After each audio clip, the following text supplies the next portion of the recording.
Good day! Kindly follow me on my Facebook page and subscribe to my YouTube channel. Thank you!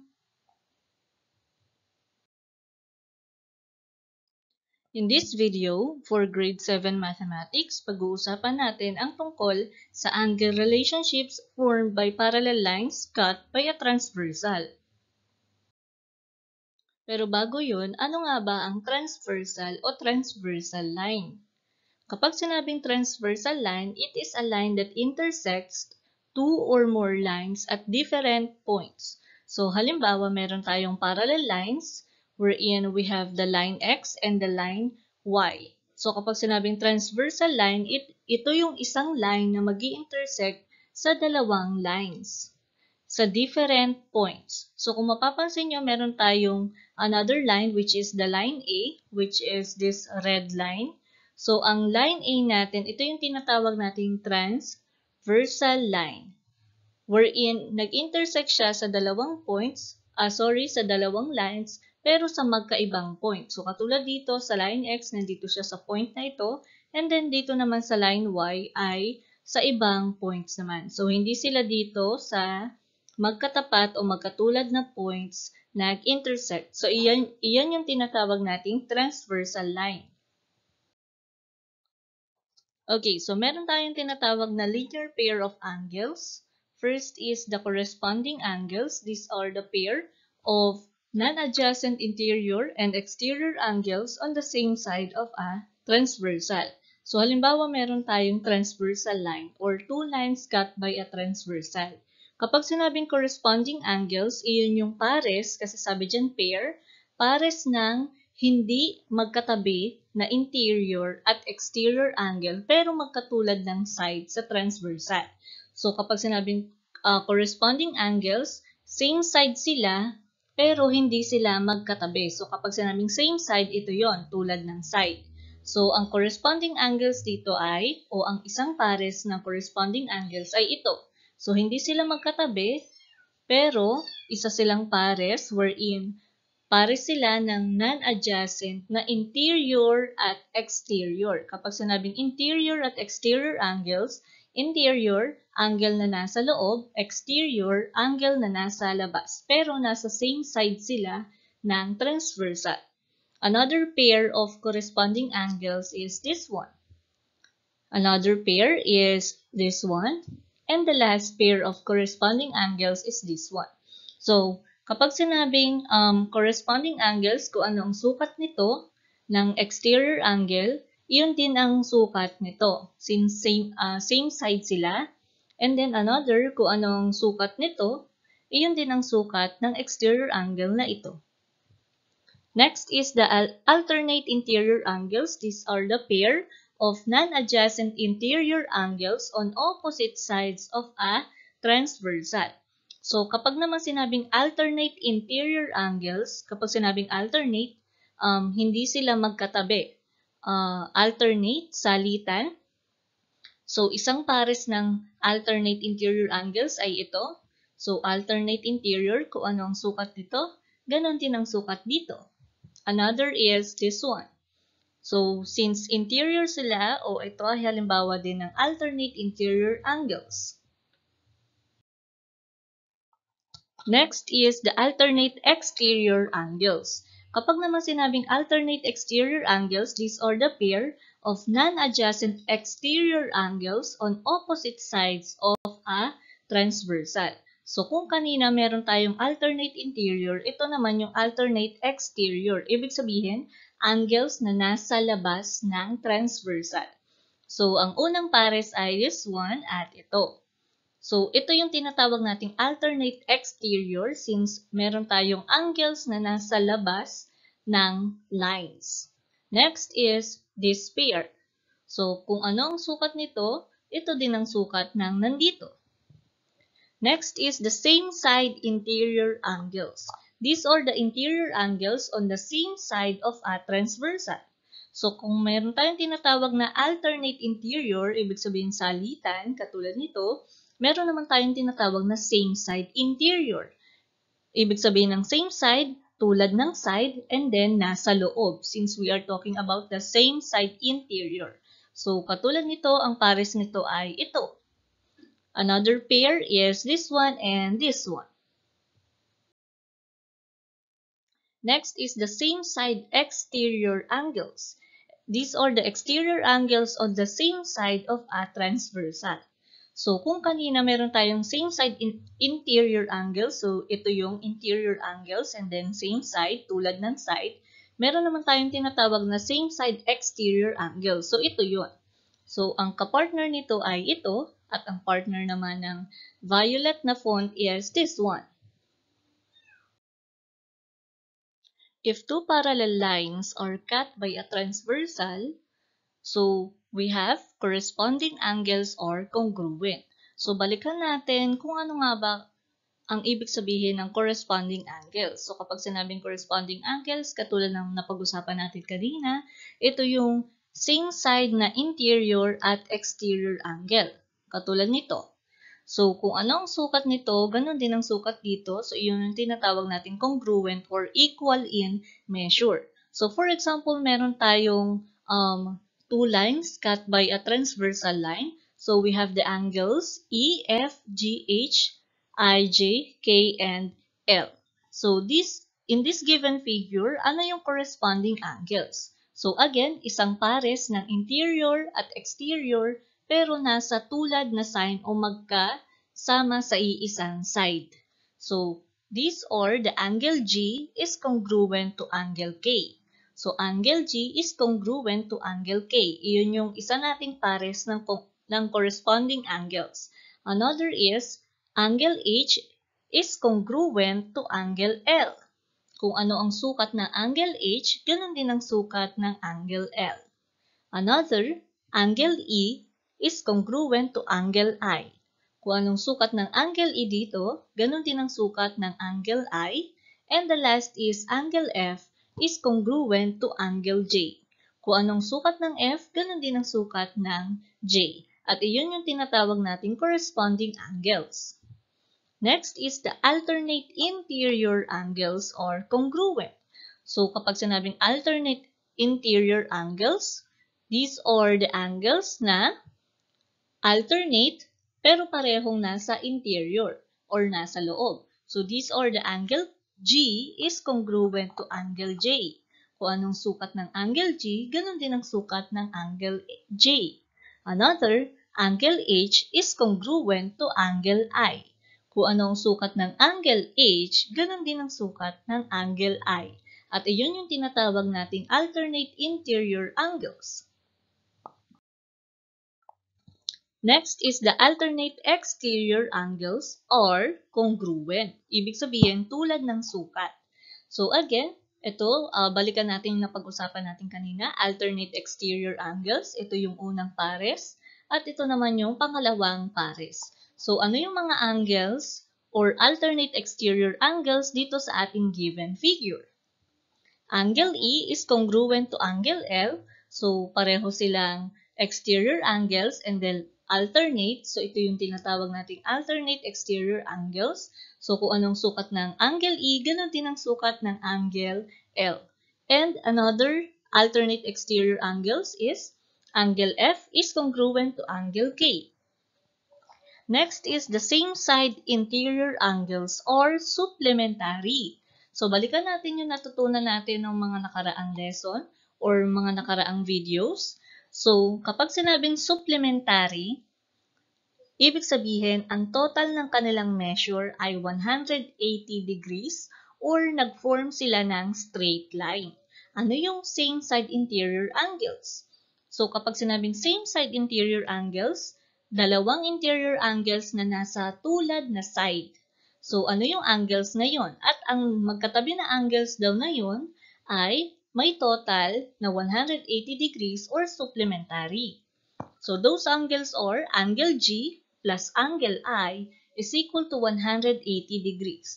So, kung mapapansin nyo, ang angle G at angle I ay nasa iisang side or tulad na side and then nasa interior angle sila. So, nag-form sila ng line. And then, since nag-form sila ng line, automatic kapag pinagsama or inad ang kanilang measure, ibig sabihin ang total ng kanilang measure is 180 degrees. Another is angle H plus angle J is equal to 180 degrees also. Next, same side exterior angles are supplementary. Kapag naman same side exterior angles, iyon yung dalawang exterior angles na nasa tulad o magkatulad ng side. Katulad nito. Ayan. So, in our given figure, ano yung dalawang angles or dalawang exterior angles na nasa iisang side? So, those are angle E plus angle K is equal to 180 degrees. So, ang angle E ay exterior angle, same side niya na exterior angle din ng angle K. So, nag-form din sila ng line. Kapag nag-form ng line, ang total ng kanilang measure is 180 degrees. Another, angle F plus angle L is equal to 180 degrees. Okay, so let us now have the examples. First example, if the measure of angle 1 is equal to 30 degrees, find the measure of each angle. So, kailangan nating hanapin ang measures ng angle 2, 3, 4, 5, 6, 7, 8, wherein ang given o ang measure ng angle 1 is 30 degrees. So, sabi dyan, ang angle 1 daw is 30 degrees. Ano yung una nating hahanaping measure ng isang angle? Kasi kailangan nating mahanap ang measure ng lahat ng angles na yan hanggang angle 8. So, para masagutan natin ito ng tama, kailangan nare-recall nyo or natatandaan nyo yung pinag-usapan natin kanina simula sa corresponding angles hanggang sa alternate exterior angles. So, dito, kahit anong angles ang pwede nyo isolve, basta tama yung measure at nasundan nyo yung definition ng kada uri ng angles. Okay, so dito simulan natin sa measure of angle 6. Okay, measure of angle 1, wherein meron siyang given measure which is 30 degrees, at measure of angle 6. Kung mapapansin nyo, nasa iisang side sila, so under sila ng same side. Tama? Okay, so same side, interior or exterior. Since ang angle 1 ay exterior angle, at ang angle 6 ay exterior angle din wherein nasa labas na angle sila, so sila yung isang pares ng same side exterior angles. So ano yung definition ng same side exterior angles? Same side exterior angles or supplementary. So kung ano ang measure ng angle 1 at measure ng angle 3, measure of angle 6, kailangan ang total nila is 180 degrees. So, para mahanap natin yung measure ng angle 6, kailangan nating i-minus or i-subtract ang 180 degrees sa 30 degrees. And the measure or the value of angle 6 is 150 degrees because 180 minus 30 degrees is 150 degrees. Okay, so meron na tayong measure ng angle 6. Ano yung sunod naman nating hahanapin ng measure? Pwedeng hanapin nyo is measure of angle 8. Pero dito, gawin natin, ang isunod natin is measure of angle 5. Kung mapapansin nyo, same side din sila. Or, pwede natin gamitin yung definition ng supplementary angle. Kapag magkatabi ang dalawang angle at nag-form sila ng line, ang total dapat ng dalawang angles is 180 degrees. So, kung ang measure ng angle 6 is 150 degrees, ano ang measure ng angle 5? So, ima-minus lang natin ang 180 sa 150. So, ang measure ng angle 5 is 30 degrees. Okay, so kompletuhin na natin ang left side na ito. Okay, so let us now find the measure of angle 2. So, kung mapapansin nyo, pwede nating gamiting measure is yung angle 1, wherein ang angle 1 at angle 2 ay may total na 180 degrees. So, i-minus nyo lang yung angle 1 sa 180 or yung 30 degrees sa 180. Or, pwede din nating gamitin yung definition ng same side interior angles. So, ang partner o ang pair o ang kapares ng angle 2 ay angle 5. Same side interior angles, the measure of them must be equal to 180 degrees since nag-form sila ng isang line. So, i-minus natin ang measure ng angle 5 which is 30 degrees sa 180. 180 minus 30 degrees, so the measure of angle 2 is 150 degrees. Okay, so kompleto na natin ang measure of angle 1, 2, 5, and 6. Proceed na tayo sa right side. Okay, so unahin natin hanapin ang measure of angle 7 gamit yung angle 2. Angle 2 and angle 7, they are alternate interior angles. Hindi sila magkatabi, so nandito sila, salitan sila, ibig sabihin alternate interior angles or congruent. So kung ano ang measure ng angle 2, ganun din ang measure ng angle 7. Tandaan nyo, kapag sinabing alternate, it's either interior or exterior, magkatulad ang measure ng isang pares. Kapag naman sinabing same side, interior, or same side, exterior, ang total nila ay 180 degrees or supplementary. So kung ang measure ng angle 2 is 150 degrees, therefore ang measure ng angle 7 is 150 degrees also. Okay, so dito naman tayo sa angle 4. Same side, interior. So, ibig sabihin, ang total nila is 180 degrees dahil nag-form sila ng line. So, kung ang angle 7 ay 150 degrees, i-minus natin sa 180. So, ang sukat ng angle 4 is 30 degrees. Next is the angle 3. Nag-form din sila ng line. So, ang total dapat ng dalawang angles na yan ay 180. So, kung ang sukat ng 4 o angle 4 is 30 degrees, i-minus natin sa 180 degrees. Therefore, ang measure ng angle 3 is 150 degrees. So, paano natin mahahanap yung measure ng angle 8? Pwedeng i-minus natin yung 180 degrees sa sukat ng angle 7, which is 150. Or, pwede natin gamitin yung same side exterior angles. Kapag sinabing same side, nag-form ng line, so supplementary at may total na 180 degrees. Kung ang sukat ng angle 3 ay 150 degrees at ang same side exterior niya ay angle 8, so i-minus natin ang 180 degrees sa 150 degrees, so the measure of angle 8 is 30 degrees. So kompleto na ang ating angles. Okay, another example, if the measure of angle 1 is equal to 115 degrees and measure of angle 10 is equal to 65 degrees, find the measure of each angle.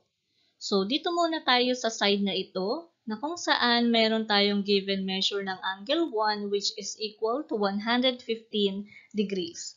So, again, kailangan may background knowledge kayo tungkol sa iba-ibang linear pair of angles simula sa corresponding angles hanggang sa alternate exterior angles. So, hanapan muna natin ng partner or ng kapares ang angle 1. So, gamitin natin yung angle 5. Kung mapapansin nyo, ang angle 1 ay exterior angle at ang angle 5 naman ay interior angle. And then, sila ay nasa iisang side. So, iyon yung tinatawag nating corresponding angles. Kasi kapag sinabing corresponding angles, ito ay pares ng isang exterior at isang interior angle na nasa tulad na side. So, corresponding angles are congruent. Kapag sinabing congruent, kung anong measure ng angle 1, ganun din ang measure ng angle 5 or tulad sila ng measure. Okay, so kung ang measure of angle 1 is 115 degrees, therefore the measure of angle 5 is 115 degrees also. Okay, so sundan naman natin yung same side interior angles. So since parehong interior angles ang angle 5 at angle 3, and then nasa iisang side sila, so kung mapapansin nyo, nag-form sila ng isang line. Ibig sabihin, they are supplementary or ang measure o ang total ng measure ng dalawang angle ay may total na 180 degrees. So kung ang measure of angle 5 is 115 degrees, ima-minus natin iyon sa 180 degrees. Therefore, ang sukat ng measure of angle 3 is 65 degrees. Because 115 degrees plus 65 degrees is 180 degrees. Okay, next is yung katabi ng angle 5 which is the angle 6. Nag-form sila ng isang line. Therefore, ang total ng kanilang measure ay 180 degrees. I-minus natin ang 180 degrees sa measure ng angle 5 which is 115 degrees. So, ang sukat ng angle 6 is 65 degrees. Okay, so sundan natin yun sa same side interior niya wherein ang kapares ng angle 6 ay angle 4. So, nag-form din sila ng line. So, ang sukat ng angles nila dapat ay may total na 180 degrees. Kung ang angle 6 ay may measure na 65 degrees, i-minus natin yung sa 180 degrees. So, ang measure ng angle 4 is 115 degrees. Okay, so next, isunod natin sa angle 4 ang angle 2. Okay, angle 4 at angle 2 nag-form ng isang line. So, ang total nila is 180 degrees also. Kung ang measure ng angle 4 is 115 degrees, i-minus natin sa 180 degrees. So, ang sukat ng angle 2 is 65 degrees. Okay, next is the angle 8. So, kumpletuhin na natin tong side na to. So, ang angle 2 at angle 8. Ang angle 2 ay exterior angle, ganun din ang angle 8. Kung mapapansin nyo, nasa iisang side din sila, so iyon yung tinatawag nating same side exterior angles. Okay, same side exterior angles or supplementary. Paano naging supplementary? Dahil nasa iisang side, ang angle 2 at angle 8, kung mapapansin nyo, nag-form din sila ng straight line. So, ang total ng sukat ng dalawang angles na yan ay 180. Kung ang measure ng angle 2 is 65, anong measure ng angle 8? So, i-minus natin yung 180 sa 65 degrees. So, ang sukat ng angle 8 is 115 degrees. Okay. So, ang wala na lang dito is yung angle 7 sa side na to. So, pwede natin gamitin yung pares ng 5 at 7. Pwede ding 8 and 7. So, ang 8 at 7 ay nag-form ng isang line. So, ang total ng measure nilang dalawa ay 180 degrees. I-minus natin ang 180 degrees sa sukat ng angle 8 which is 115 degrees. Therefore, the measure of angle 7 is 65 degrees. Okay, so kompleto na natin ang side na ito. Meron ulit isang transversal line dito na nag-intersect sa dalawang lines. So, meron tayong angles 9, 10, 11, 12, 13, 14, 15, and 16. Sabi sa given, if the measure of angle 10 is 65, ano yung measure ng ibang angles? So, katulad ng ginawa natin dito sa measures of angle 1 to 8, ganun din yung gagawin natin sa measures of angle 9 hanggang 16. Okay, so simulan natin sa partner o maghanap tayo ng partner ng angle 10. And that is the angle 16. Or pwede ding angle 10 and then angle 15. So, dito tayo sa angle 16. Exterior angle ang angle 10, wherein yung given, at exterior angle din ang angle 16. So, same side sila, therefore, nag-form sila ng straight line at ang total ng measures nilang dalawa ay 180 degrees. So, i-minus natin ang 180 degrees sa sukat ng angle 10 which is 65 degrees. Therefore, ang sukat ng angle 16 is 115 degrees. Okay, so hanapan naman natin yung partner, ang angle 16. So, kung saan meron na tayong measure which is 115 degrees. Ang partner na gawin natin sa 16 is yung corresponding angle niya or partner niya which is 12. Okay, corresponding angles or congruent. Sa isang pares, meron tayong isang exterior angle at isang interior. Same side sila, therefore, kung anong sukat ng 16, ganun din ang 12. Iyon yung tinatawag nating corresponding angles or congruent. So, if the measure of angle 16 is 115 degrees, therefore, the measure of angle 12 is 115 degrees. Okay, next is the 14 or angle 14. Kumpletuhin na natin to. So, ang 12 at ang 14, same side, interior. Nag-form ng isang line, therefore, ang total nila is 180 degrees.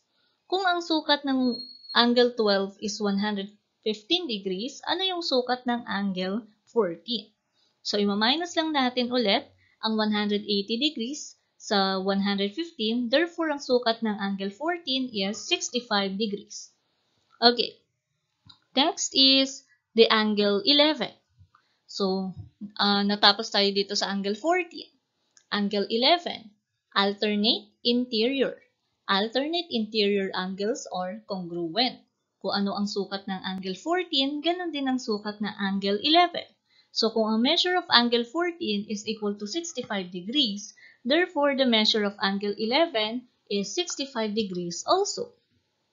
Okay, next is finding the measure of angle 13. So, ito 11, 13. Same side sila, same side interior angles. Since sila ay dalawang angles na nasa loob ng mga lines. So, same side, nag-form ng isang line. Therefore, may total sila na 180 degrees. Kung ang sukat ng angle 11 is 65 degrees, i-minus natin yon sa 180 degrees. Therefore, the measure of angle 13 is 115 degrees. Okay. Isunod na natin yung angle 9. Ang angle 13, dito tayo natapos kanina. So, ang angle 13 ay interior angle. And then, ang angle 9 naman ay exterior angle. So, isang interior, isang exterior. So, ito yung halimbawa ng pares ng corresponding angles. So, kung mapapansin nyo, ang exterior angle at ang interior angle ay same side. So, kung anong measure ng angle 13, ganon din ang measure ng angle 9. So, if the measure of angle 13 is 115 degrees, therefore, the measure of angle 9 is 115 degrees also. Okay, last is the measure of angle 15. So, natapos tayo sa angle 9. Pwede nyong gamitin sa paghahanap ng measure of angle 15 ay yung measure ng 13. Pwede ding measure ng 16. So, sundan muna natin yung pattern. So, natapos tayo sa angle 9. Okay, so kung ang angle 9 ay exterior angle at ang angle 15 ay exterior angle din, tapos nasa iisang side sila ng transversal line, therefore, ang total ng measure nilang dalawa is 180 degrees. Kung ang measure of angle 9 is 115 degrees, i-minus natin iyon sa 180 degrees. Therefore, the measure of angle 15 is 65 degrees. So, okay. So, i-recall natin paano natin nakuha ang mga measures na ito. Okay. So, kapag nasa iisang line or same side at nag-form ng straight line, ang total nila ay supplementary or 180 degrees. Kapag naman alternate interior or alternate exterior, kung ano ang measure ng isang angle, iyon yung measure ng ka-alternate niya. Again, kapag alternate, tulad ng measure. Kapag same side, ang total dapat nila ay 180 degrees. So let us now summarize what we have learned about this lesson. When we said transversal, this is a line that intersects two or more lines at different points. Corresponding angles are congruent. Alternate interior angles are congruent. Alternate exterior angles are congruent. Same-side interior angles are supplementary. And same-side exterior angles are supplementary. Sana ay may natutunan kayo tungkol sa lesson na ito. Thank you for watching. If you have questions or suggestions, feel free to comment below.